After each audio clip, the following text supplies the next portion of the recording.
मध्य प्रदेश में जो हवा बह रही है अब, वो 1 महीने 2 महीने के बाद आंधी तूफान का रूप लेगी।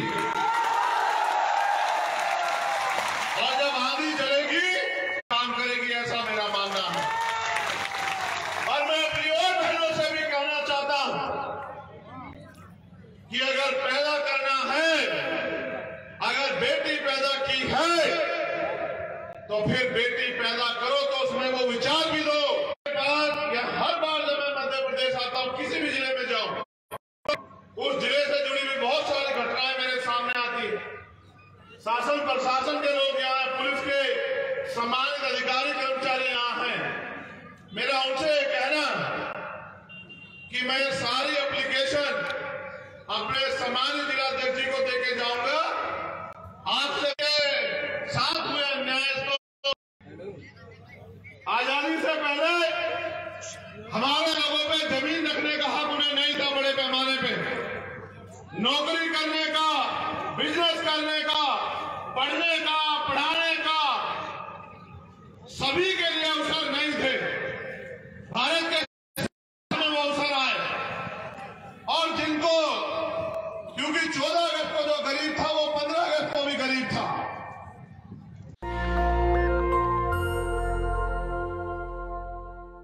साथी हैं, वो अपने अपने जिलों के हर एक गांव कस्बे में जाके मेरी इन बातों को गांव-गांव तक, लोगों तक पहुंचाने का काम करना। अगर आप हो पाए तो मैं पूरी जिम्मेदारी से कहता हूं, चाहे वो पढ़ाई हो, चाहे वो न्याय की प्रक्रिया हो, उन तमाम तरह की जो निर्भरता है उसको खत्म करके अपने लोगों को आत्मनिर्भर बनाने की, अपने पैरों पे खड़े होने के लिए, कि जिन समस्याओं के लिए वो रोज सरकारी दफ्तरों के चक्कर लगाते हैं, जिन समस्याओं के लिए वो रोज मंदिर, मस्जिद, गुरुद्वारे में,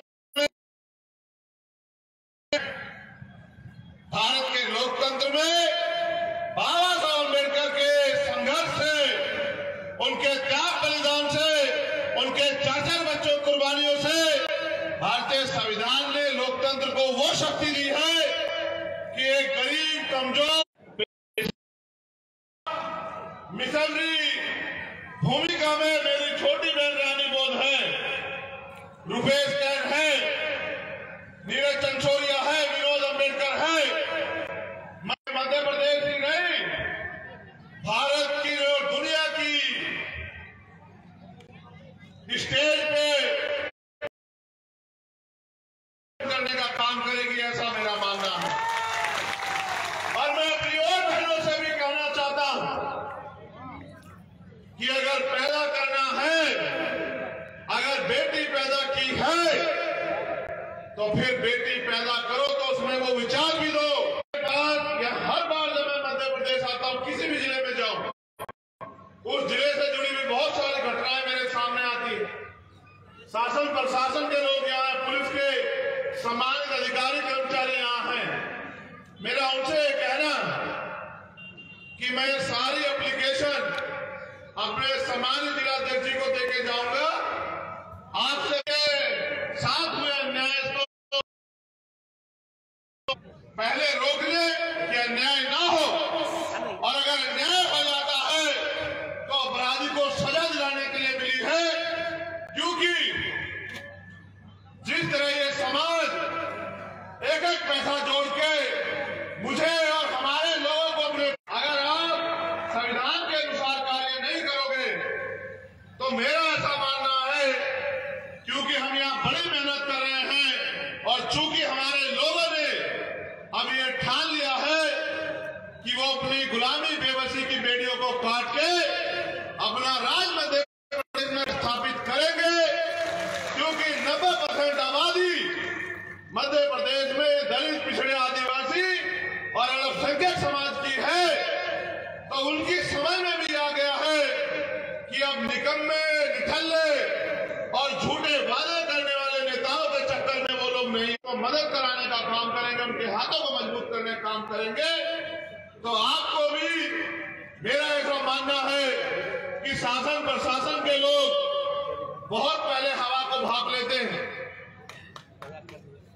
तो उनको ये समझ लेना चाहिए कि मध्य प्रदेश में जो हवा बह रही है अब, वो 1 महीने 2 महीने के बाद आंधी तूफान का रूप लेगी। और जब आंधी चलेगी पर कच्चे उड़ जाएंगे।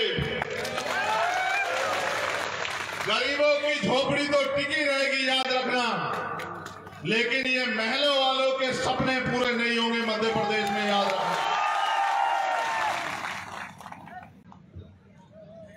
ये देना, फिर आपको आपकी जमीन से कोई बेदखल नहीं कर पाएगा, मेरी बात को याद रखना।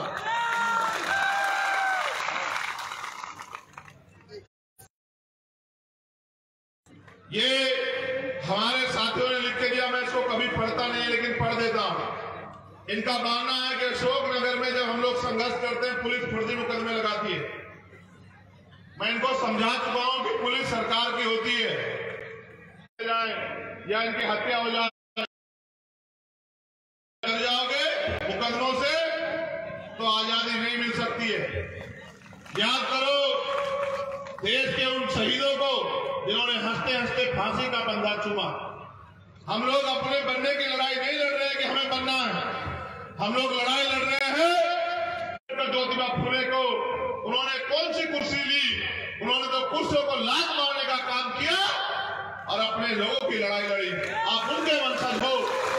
आप याद करो माननीय काशीराम साहब को चाहते तो मुख्यमंत्री और राष्ट्रपति भी बन जाते, लेकिन उन्होंने अपनी कुर्सी किसी दूसरे शख्स को देके अपना जीवन समाज को आगे बढ़ाने के लिए लगाने का काम किया। आप उनके अनुयायी हो तो ये तय करो कि शासन प्रशासन की लाठी गोली और मुकदमा अपमान भूला नहीं हूं, मैं नहीं भूला हूं। शासन प्रशासन के इशारे पे, सरकार के इशारे पे किस तरह से मेरे भाइयों का अपमान किया गया, उनके साथ जुल्म ज्यादती की गई। मैं चाहता तो जवाब दे सकता था, लेकिन मैंने बाबा साहब अम्बेडकर से संविधान के जरिए लड़ना सीखा। और मैंने उस दिन इनसे भी कहा था और आपसे भी कह रहा हूं, एक नई सराय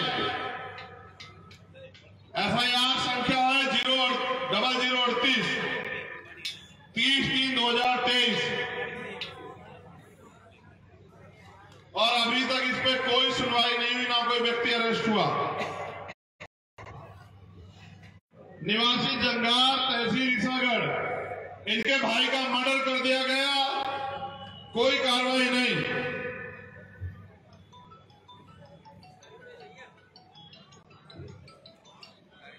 बटरू जाटव सनोक पैमा जाटव नहीं कर सकती है इनके साइन के बिना। इनका मानना है इनके बच्चे की हत्या हुई है और कोई सुनवाई नहीं।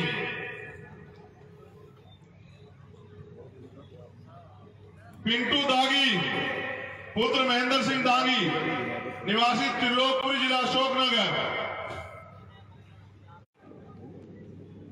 कोई कार्रवाई नहीं, जबकि वो अपने हाथ पे लिख के गया जो अन्याय उसके साथ हुआ। और कहते हैं कि मृतक का जो लास्ट स्टेटमेंट होता है वो बहुत होता है, उसके बाद किसी दूसरे गवाह की जरूरत, गवाह होने के बावजूद भी कोई कार्रवाई नहीं। ग्राम चकचोरोल के गांव वासियों की एक एप्लीकेशन है कि सरकार जबरन जो है, आपको ये कहना है, मेरी बात पे गौर करो सम्मानित साथियों। अब होती है बात की शुरुआत। मैंने हर सभा में मैं इस बात को कहता हूं कि 14 अगस्त 1947 हम भारत में गुलाम थे, 2ym दर्जे के। 15 अगस्त 1947 को देश आजाद हुआ। देश आजाद हुआ लेकिन हम आजाद नहीं हुए। हमें आजादी मिली कागजी तौर पे तो 26 जनवरी 1960 तक जारी है, 75 साल होने के बावजूद। अभी कई लोगों ने जमीन की बात आजादी से पहले हमारे लोगों पे जमीन रखने का हक उन्हें नहीं था। बड़े पैमाने पे नौकरी करने का, बिजनेस करने का, पढ़ने का, पढ़ाने का सभी के लिए अवसर नहीं थे। भारत के में वो अवसर आए और जिनको, क्योंकि 14 अगस्त को जो गरीब था वो 15 अगस्त को भी गरीब था। संविधान के जरिए अंतिम व्यक्ति को भी रोटी, कपड़ा, मकान की गारंटी संविधान ने दी। तो पढ़ने के लिए अवसर नहीं थे, उनको पढ़ने के लिए अवसर देने का काम करें। बड़े पैमाने पे सरकारी आंकड़ा कहता है कि 54 एक गज जमीन नहीं है। ये सरकारी आंकड़ा कहता है, मीडिया के लोगों ने दिखाया। तो जिन पे जमीन नहीं थी आजादी से पहले, सरकार को उन लोगों को जमीन देनी चाहिए थी, लेकिन सरकार ने उनको जमीन, जब वोट का अधिकार दिलाया तो उन्होंने कहा कि आज मैंने रानी का पेट चीर दिया है। आज के बाद राजा बैलेट बॉक्स से तैयार होगा। उनको यह विश्वास था कि हमारे लोग पढ़ लिख के अपनी वोट का सही प्रयोग करेंगे और एकजुटता बना के अपनी वोट को अपने लोगों को देने का काम करेंगे। जब वो अपनी वोट को अपने लोगों को देने का काम करेंगे और हमारी लापरवाही की वजह से हमारी वोट की शक्ति नहीं बनी,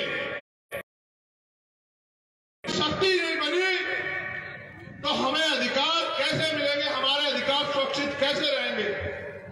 इसलिए भीम आर्मी के माध्यम से हमने समाज को संगठित करने का काम किया और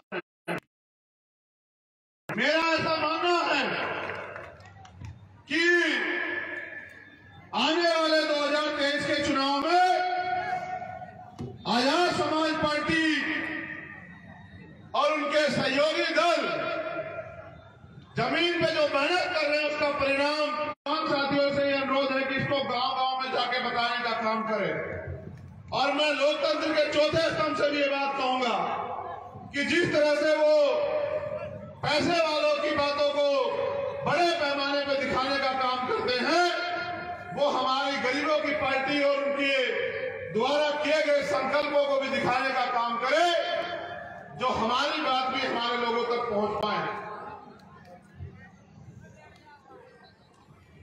कांग्रेस और बीजेपी की सरकारों में विभाग सचिव और सहायक सचिव के पद संविदा के जरिए भरे गए और फिर बिना आरक्षण का पालन किए उनको परमानेंट कर दिया गया। आज से नहीं चल रहा है, ये डाका लंबे समय से चल रहा है। अभी यहां के मुख्यमंत्री जी ने एक योजना लागू की, लाडली बहन योजना। सुनिए आपने? कितने लोगों ने सुनी? हाथ उठा के बताओ। उन्होंने कहा अभी तो इनको वोट चाहिए, पहले ये आपके वोटों को पैसे देके खरीदते थे। भीम आर्मी और हमारे लोगों के संघर्ष की वजह से अब इनकी हिम्मत नहीं कि पैसा बांट के वोट खरीद लें, इसलिए इन्होंने दूसरा तरीका ढूंढा। आज ये पात्र नहीं देख रहे, आज ये 1,000 रुपए देने का काम कर रहे हैं। कल ये करेंगे क्या? मेरी बात पे गौर रखना। कल ये आपको नोटिस भेजेंगे घर में, याद रखना मेरी बात को। जैसे किसान सम्मान निधि का पैसा वापस लिया इन्होंने कि आप पात्र नहीं हो, पैसा वापस करो। ये आपकी चुनाव के बाद 2-4 महीने देके और आपकी वोट को ठपके, फिर उस पैसे को वापस लेने का, आपसे लूटने का काम करेंगे। और अगर आप वो पैसा वापस नहीं करोगे तो आपको जेल भेजने का काम यही निकम्मी सरकार करेगी। मेरी बात को याद रखना। ये आपकी वोट की खातिर आपको पैसों में खरीदना चाहते हैं। अगर ये 1,000 रुपए लाडली बहना योजना में देंगे और कांग्रेस के लोग 1,500 देंगे,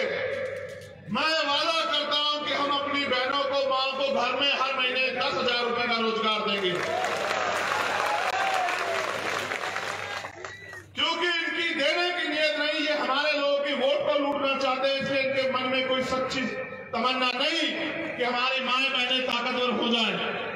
ये तो हमारी वोट को लूटना चाहते हैं, इसलिए कर रहे हैं इन पैसों की बात। दूसरा, रोजगार सहायक, उसकी तनख्वाह 9,000 रुपए। सफाई कर्मचारी, जिसकी वजह से मध्य प्रदेश के इंदौर, उज्जैन जैसे सिटी क्लीन होते हैं, उनकी तनख्वाह 5,000, 7,000, 9,000, 11,000 रुपए। आंगनबाड़ी, आशा, सहायिका, इनकी तनख्वाह ना के बराबर। मैं आपसे वादा करता हूं कि अगर जब हमें अवसर मिलेगा, हमारी सरकार बनेगी, इनको सरकारी कर्मचारियों के बराबर मुख्य वेतन देने का काम हम लोग करेंगे, मूल वेतन। मेरी इस बात को आप गांव तक पहुंचाने का काम करना। ये गैस सिलेंडर कितने का कहा मुख्यमंत्री से देंगे? कितने का कहा? कितने का कहा देंगे? कितने का? 500। जब इनकी सरकार आई केंद्र में, 350 रुपए का सिलेंडर हुआ करता था। होता था नहीं होता था? इन्होंने 4.5 साल हमारी जेब लूटी और अब 6 महीने में हमें 500 का देंगे। मैं आपसे एफिडेविट में कहता हूं कि 350 रुपए का सिलेंडर हम सब लोगों को देंगे, इनके लोगों को भी। ये क्या 500 का सिलेंडर देंगे तो मुकर जाएंगे, इनके कोई जवाब नहीं। इनके जो देश के प्राइम मिनिस्टर, इनके सबसे बड़े नेता, उन्होंने क्या कहा? 15 लाख रुपए दूंगा, दिए। 2 करोड़ रोजगार दूंगा, दिए। 5 ट्रिलियन की इकोनॉमी कर देंगे, की। पता नहीं क्या क्या वादा किए पूरे। कहा चप्पल वाला हवाई जहाज में बैठेगा, बैठा कोई चप्पल वाला?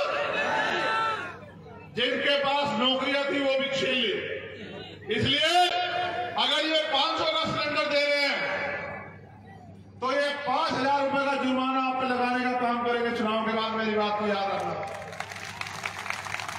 क्योंकि जनता का पैसा जनता के हित में काम आना चाहिए। मैं आपसे वादा करता हूं, आजाद समाज पार्टी की तरफ से 350 रुपए का सिलेंडर हम लोग देंगे। आप मेरी बात को याद रखना। जितना बैकलॉग है नौजवानों के लिए, अभी 1.5 लाख से ज्यादा बैकलॉग है। SC, ST, OBC के नौजवान सड़कों पे धक्के खा रहे हैं। मैं आपसे वादा कर रहा हूं कि पहली मीटिंग में कैबिनेट की हम लोग 1.5 लाख की 1.5 लाख बैकलॉग को जो है आरक्षण के अनुरूप भरने का काम करेंगे। मेरा वादा आप लोगों से। और 10 लाख सरकारी, प्राइवेट या उद्योग में रोजगार नौजवान लोगों को, बहनों और भाइयों को हम लोग हर साल देने का काम करेंगे। और मैं वो कहता हूं जो हम लोग कर सकते हैं। हवाई में प्राइम मिनिस्टर की तरह 2 करोड़ नहीं कहूंगा। मध्य प्रदेश के 10 लाख नौजवानों को सरकारी, प्राइवेट और व्यापार उद्योग में लगभग 10 लाख रोजगार हम लोग हर साल देने का काम करेंगे। ठीक है? एक जो सबसे बड़ा काम ये पूंजीपतियों के मित्र कभी नहीं कर सकते, मैं आपसे कह रहा हूं कि मध्य प्रदेश में जितने टोल हैं, जब वो नेताओं के लिए फ्री हैं, अधिकारी कर्मचारियों के लिए फ्री हैं, तो वो पूरे मध्य प्रदेश के हर एक व्यक्ति के लिए फ्री हम लोग करने का काम करेंगे। ये इस बात को आप नोट बना लो कि जितने टोल हैं वो सारे हम लोग फ्री करने का काम करेंगे। किसी की जेब नहीं कटेगी कि अगर आपके पास फास्ट कार्ड, फास्टैग नहीं है तो दुगने पैसे दो। सरकार बनने पे व्यापम घोटाले की जांच होगी और व्यापम घोटाले से जुड़े सब लोग, उनको जेल भेजा जाएगा, नींद हराम हो जाएगी नेताओं की। बहुत नेता शामिल है, तुम्हें याद रखना मेरी बात को। ये सारे इकट्ठे हो जाएंगे, समझ रहे हो? और अभी तक जितनी भर्तियां हुई है पिछले 10 साल में, जिन भर्तियों में धांधलियां हुई है, उन सब की जांच कराई जाएगी। और उनकी जांच करा के जिस भर्ती में धांधली हुई है, धांधली करने वाले को जेल भेजने का, उसकी संपत्ति जब्त करने का और उन भर्तियों में पूरे नौजवानों को रोजगार देने का काम हम लोग करेंगे। अभी मुख्यमंत्री जी ने परशुराम जयंती में घोषणा की कि वो ब्राह्मण कल्याण बोर्ड बनाएंगे, यही थी ना। मैंने आपसे बार बार कहा कि साहब कहते थे कि अगर फूल वालों को वोट दोगे तो वो ताकतवर होंगे तो अपने लोगों के लिए काम करेंगे, पंजे वालों को वोट दोगे तो वो ताकतवर होंगे तो अपने लोगों के लिए काम करेंगे। ये घोषणा इस बात का स्पष्टीकरण देती है कि सरकार किसकी है। ये बीजेपी की सरकार चंद पूंजीपति और ऊंची जाति के लोगों की सरकार है। गरीबों की, दलित, पिछड़े, आदिवासियों और अल्पसंख्यक लोगों की सरकार नहीं है। ये इनकी सरकारें बनाए, ये ब्राह्मण कल्याण बोर्ड बनाएंगे, हम आदिवासी कल्याण बोर्ड बनाएंगे मध्य प्रदेश में। और जो संविधान का मूल उद्देश्य था, मूल भावना थी, जो 5वीं अनुसूची कहती है कि जल, जंगल, जमीन पे आदिवासियों का हक अधिकार होना चाहिए, तो मैं वादा करता हूं कि इस आयोग में, उस बोर्ड में सारे कर्मचारी आदिवासी समाज के होंगे, जिससे कि उस बोर्ड के आदिवासी समाज का भला हो।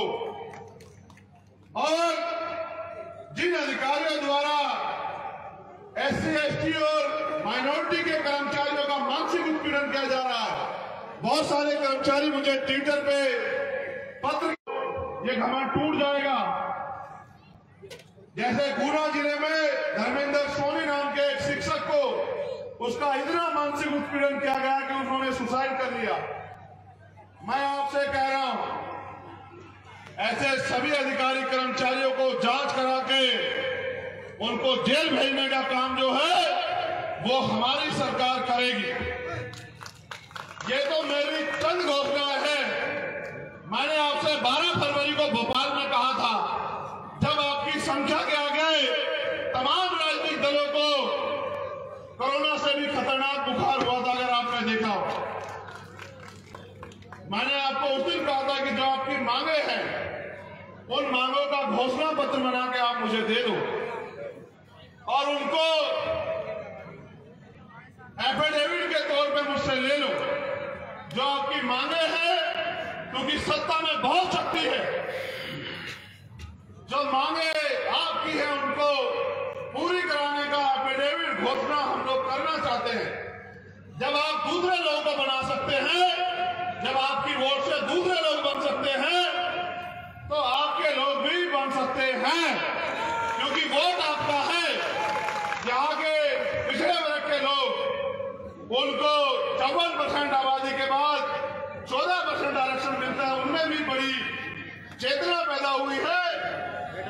वो भी चाहते हैं कि इस लड़ाई को लड़ा जाए, वो भी कंधे से कंधा मिला के आपके साथ खड़े हैं। मैं आपसे कहना चाहता हूं कि 54% आबादी को 54% आरक्षण देने का काम संख्या के आधार पर आजाद समाज पार्टी करेगी। यहां अशोकनगर वासियों को भी भाई राजकुमार जाटव, जिन्होंने अपनी ड्यूटी पे को निभाते हुए अपने प्राणों का बलिदान किया, सरकार ने तो उनके लिए कुछ नहीं किया। मैं वादा करता हूं कि उनके नाम पे, चाहे तो उसी थाने का नाम या उससे भी बड़ी योजना का नाम हम लोग राजकुमार जाटव जी के नाम पे करने का काम करेंगे। उस सरकार को सम्मान का काम करेंगे। मेरे लोगों, मैं आपसे कहना चाहता हूं कि अपने ही देश में वोट की शक्ति होने के बाद अपने ही प्रदेश में आप कब तक ठगे जाते रहोगे? मेरी बहनों, मेरी माओ, मेरे नौजवान भाइयों, आप उनका क्यों ठेका लेते हो? अगर आप उनका ठेका लेना बंद कर दो तो मैं पूरी जिम्मेदारी से कह रहा हूं कि मध्य प्रदेश में एक नया सूर्य निकलेगा 2023 में। एक ऐसा सूर्य जो गरीब, कमजोर, शोषित, वंचित, पीड़ित तमाम तरह के अवसर और स्वाभिमान सम्मान के साथ जीने का जो है वो रोशनी लाके देगा। आप यहां आए, अपनी मेहनत की कमाई से एक एक पैसा जुटा के, समय खर्च करके, जब आपने इधर सिर्फ जो चुनावी नेता है, जो चुनाव में आपके बीच आते हैं, उनकी बातों में आके आप मुझे अकेला तो नहीं छोड़ दोगे इस लड़ाई में। जिन मेरे मध्य प्रदेश के नौजवान नेताओं ने, सम्मानित नेताओं ने पूरे 5 साल आपके साथ होने वाले अन्याय के खिलाफ, उनको दोबारा कमजोर तो नहीं बना दोगे? उनको ताकत देने काम करोगे नहीं करोगे बताओ? तो आओ मेरे साथ, हम संविधान की प्रस्तावना पढ़ के संकल्प के ये संकल्प लेंगे। इतना गैप बनाओ अपने हाथों में, इतना गैप कि संकल्प के लिए आपका हाथ हो जाए पीछे तक। इतना गैप बनाओ, इतना गैप बनाओ। जब तक आप हाथ ऐसे नहीं करोगे मैं नहीं संकल्प करूंगा। हाथ ऐसे करो।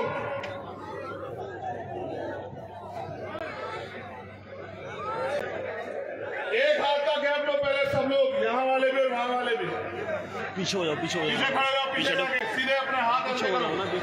पीछे हमारे सम्मानित सभी प्रदेश के नेता आगे आए और वो अपना हाथ ऐसे करें सामने। धन्यवाद। एक पीछे नहीं, बाकी लोग नहीं। अभी हाथ नहीं दिख रहे, पहले हाथ ऐसे खड़ा करो। अब हाथ ऐसे सीधा करो। देखो नहीं बना रहे हो ना, मैं पहले ही कह रहा था ना, उठ के भागना पड़ रहा है ना। मैंने पहले कहा कि ऐसे बैठो कि 2-1 घंटे बैठ पाओ।